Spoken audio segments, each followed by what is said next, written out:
தருமபுரியில் பெய்த கனமழை காரணமாக காட்டாற்றில் வெள்ளப்பெருக்கு ஏற்பட்டது. பாப்பிரெட்டிப்பட்டி அருகே உள்ள சித்தேரி மற்றும் அதனை சுற்றியுள்ள பகுதிகளில் மாலை நேரத்தில் சுமார் 2 மணி நேரம் கனமழை பெய்தது. இதனால் காட்டாற்றில் வெள்ளப்பெருக்கு ஏற்பட்டது. இது விவசாயிகளுடைய மகிழ்ச்சியை ஏற்படுத்தியுள்ளது.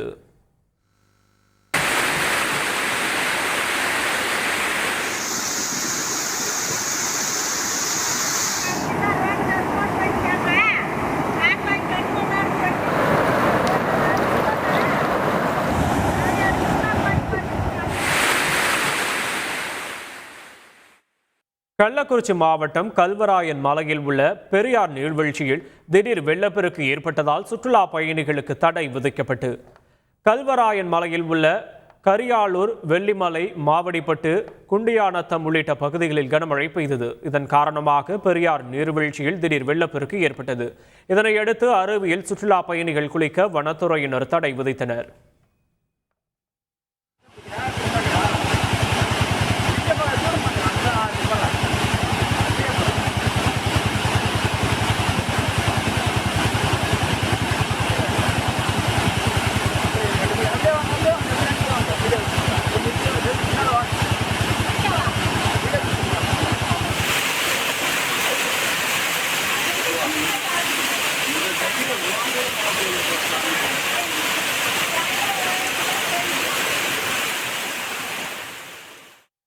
நீர்வரத்து அதிகரித்ததால் கிருஷ்ணகிரி மாவட்டம் கெலவரப்பள்ளி அணையிலிருந்து தண்ணீரானது வெளியேற்றப்பட்டது.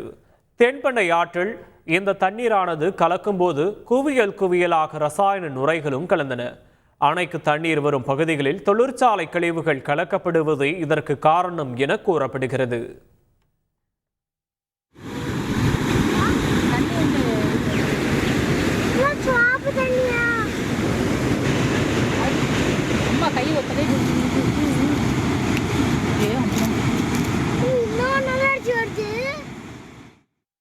அரியலூர் மாவட்டம் மாளிகைமேடு பகுதியில் அகழாய்வு பள்ளங்களுக்கு மேல் அமைக்கப்பட்டிருந்த தற்காலிக கூரை சரிந்துள்ளது.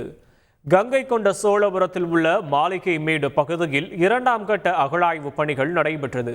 இதற்காக தோண்டப்பட்ட பள்ளங்களை மழையிலிருந்து பாதுகாக்க தற்காலிக கூரையும் அமைக்கப்பட்டிருந்தது. இந்நிலையில் கடந்த சில நாட்களாக பெய்த தொடர் மழை காரணமாக இந்த கூரை தற்போது சரிந்து விழுந்துள்ளது. இவற்றை சரி செய்ய உரிய நடவடிக்கை எடுக்க வேண்டும் என சமூக ஆர்வலர்கள் கோரிக்கை விடுத்துள்ளனர். நிரந்தரமான கொட்டகை அமைத்து அதனுடைய வரலாற்று சுவர்களை அந்த அகழ்வாரத்தில் உள்ள பொருட்களை பாதுகாக்கக்கூடிய நடவடிக்கையில் எடுக்க வேண்டும். அது மட்டுமல்ல, 3ஆம் கட்ட பணியை தொடங்குவதற்கான நடவடிக்கையை அரசாங்கம் எடுக்க வேண்டும்.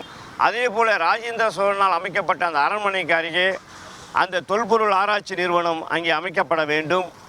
அந்த அடிப்படையில் இந்த பகுதி மக்களுக்கு சுற்றுலா செல்வதற்கு அது பயனுள்ள வகையில் அமையும் என்று தமிழ்நாடு விவசாய சார்பாக கேட்டுக்கொள்கிறேன். செய்திகளை உடனுக்குடன் தெரிந்து கொள்ள உடனே சப்ஸ்கிரைப் பண்ணுங்க.